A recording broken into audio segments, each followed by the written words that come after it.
Hello friends, good morning. ಇವತ್ತು ನಾನು corn cheese sandwich ಮಾಡ್ತಾ ಇದ್ದೀನಿ. ಬ್ರೆಡ್ ರೆಡಿ ಆಗಿದೆ. ಬ್ರೆಡ್ಡನ್ನು ಈ ಥರ ಸುಟ್ಕೊಳ್ಬೇಕು. ಫಸ್ಟು ಅಂದರೆ ಈ ಥರ ಮಾಡ್ಕೋಬೇಕು. ಇಲ್ಲಿ ಬಾಣಲಿ ಇಟ್ಕೊಂಡಿದ್ದೀನಿ. ಬಾಣಲಿಯಲ್ಲಿ ನಾನು ಬೆಣ್ಣೆ ಹಾಕ್ಕೊಂಡಿದ್ದೀನಿ. ಬೆಣ್ಣೆ ಹಾಕ್ಕೊಂಡು ಮೈದಾ ಹಾಕ್ಕೊಳ್ತೀನಿ. ಮೈದಾಕ್ಕೆ ಗಂಟು ಬರಬಾರ್ದು. ಆ ಥರ ಚೆನ್ನಾಗಿ ಮೈದಾನ ಈ ಥರ ಆಗುತ್ತೆ. ಆಮೇಲೆ ಇದರಲ್ಲಿ ಹಾಲು ಹಾಕ್ಕೋಬೇಕು. ಇದನ್ನು ಫ್ರೈ ಮಾಡ್ಕೊಳ್ತೀನಿ ಸ್ವಲ್ಪ ಹೊತ್ತು.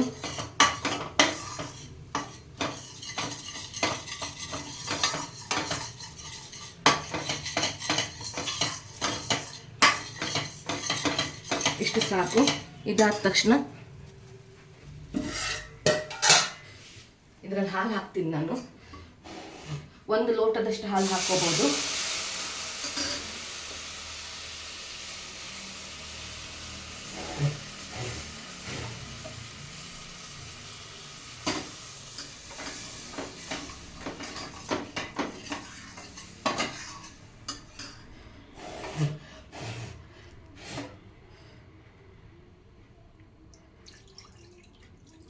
ಇಷ್ಟು ಹಾಲು ಬೇಕು.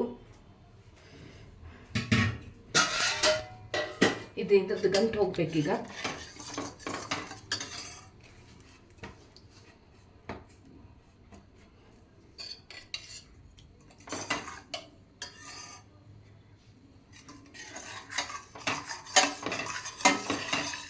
ಇದಕ್ಕೆ ನೋಡಿ,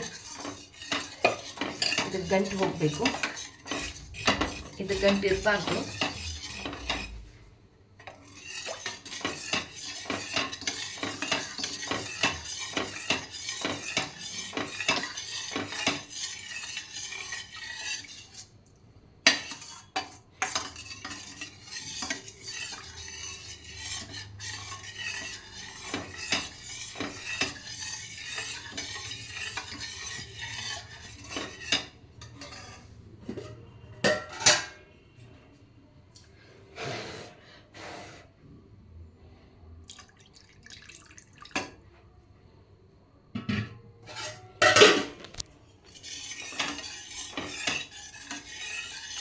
ಓಕೆ, ಇದಾಗಿದೆ. ಈಗ ಇದರಲ್ಲಿ ಚೀಸ್ ಹಾಕ್ತೀನಿ. ನಾನು ಈ ಥರ ಸ್ಲೈಸ್ ಚೀಸ್ ಹಾಕ್ತೀನಿ.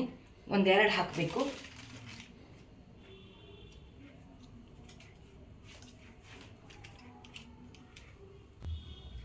ನೋಡಿ, ಈ ಥರ 2 ಚೀಸ್ ಹಾಕಿದ್ದೀನಿ ನಾನು. 2 ಚೀಸ್ ಹಾಕ್ಕೊಂಡಿದ್ದೀನಿ. ಆಮೇಲೆ ಒರಿಗೇನೋ ಮತ್ತು ಚಿಲ್ಲಿ ಫ್ಲೇಕ್ಸ್ ಹಾಕಿದ್ದೀನಿ.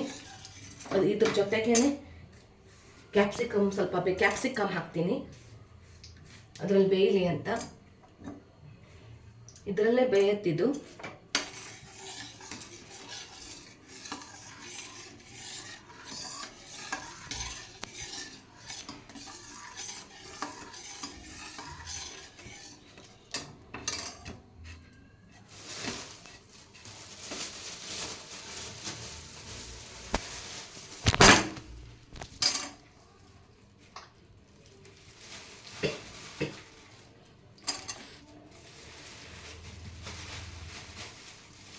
ಕಾರ್ನ್ ಸ್ವಲ್ಪ ಜಾಸ್ತಿನೇ ಹಾಕ್ತೀನಿ. ನಮ್ಗೆ 4 ಜನರಿಗೆ ಬೇಕು, ಅದಕ್ಕೋಸ್ಕರ.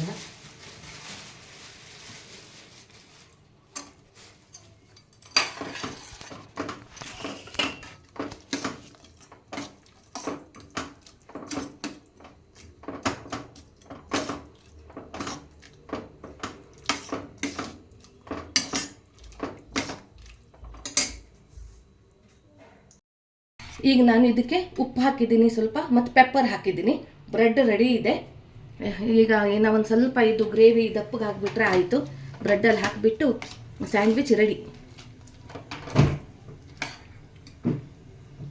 ನೋಡಿ, ಬ್ರೆಡ್ಡಿಗೀಗ ನಾನು ಕೆಚಪ್ ಎಲ್ಲ ಸ್ಪ್ರೆಡ್ ಮಾಡಿಬಿಟ್ಟಿದ್ದೀನಿ. ಕೆಚಪ್ ಸ್ಪ್ರೆಡ್ ಮಾಡಿಬಿಟ್ಟು, ಜಾಸ್ತಿ ಬೇಡ ಕೆಚಪ್ಪು, ಹೀಗೆ ಮಾಡಿಬಿಟ್ಟು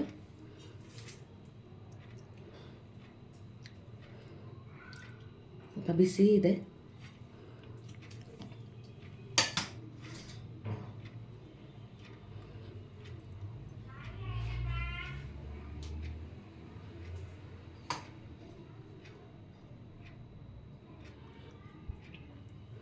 ಹೆವಿ ಆ್ಯಂಡ್ ರಿಚ್ ಫುಡ್ ಆಗತ್ತಿದು. ಯಾಕಂದರೆ ಇದರಲ್ಲಿ ಚೀಸ್ ಹೋಗಿದೆ, ಬಟರ್ ಹೋಗಿದೆ, ಬಟ್ರ್ ಇದೆ ಇದರಲ್ಲಿ. ಸೊ ಹಾಗಾಗಿಬಿಟ್ಟು ನೋಡಿ ಚೀಸ್ ಇನ್ನೊಂದು ಇದಕ್ಕೆ ಇದು ಹಾಕಬೇಕು, ಇಂಗ್ರೀಡಿಯೆಂಟ್ ಹಾಕಬೇಕು ಇದಕ್ಕೆ.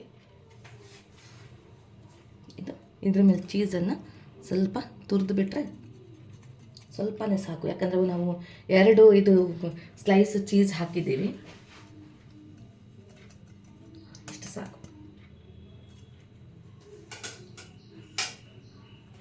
ಸೊ ಮತ್ತೆ ಚೀಸ್ ಬೇಡ ಜಾಸ್ತಿ. Corn cheese sandwich is ready. ತುಂಬ ಟೇಸ್ಟಾಗಿರುತ್ತೆ. ಲೈಕ್ ಮಾಡಿ, ಶೇರ್ ಮಾಡಿ, ಸಬ್ಸ್ಕ್ರೈಬ್ ಮಾಡಿ. ಈಸಿ ರೆಸಿಪಿ, ಒಂದು ಅರ್ಧ ಗಂಟೆನೂ ಬೇಡ. Thank you for watching.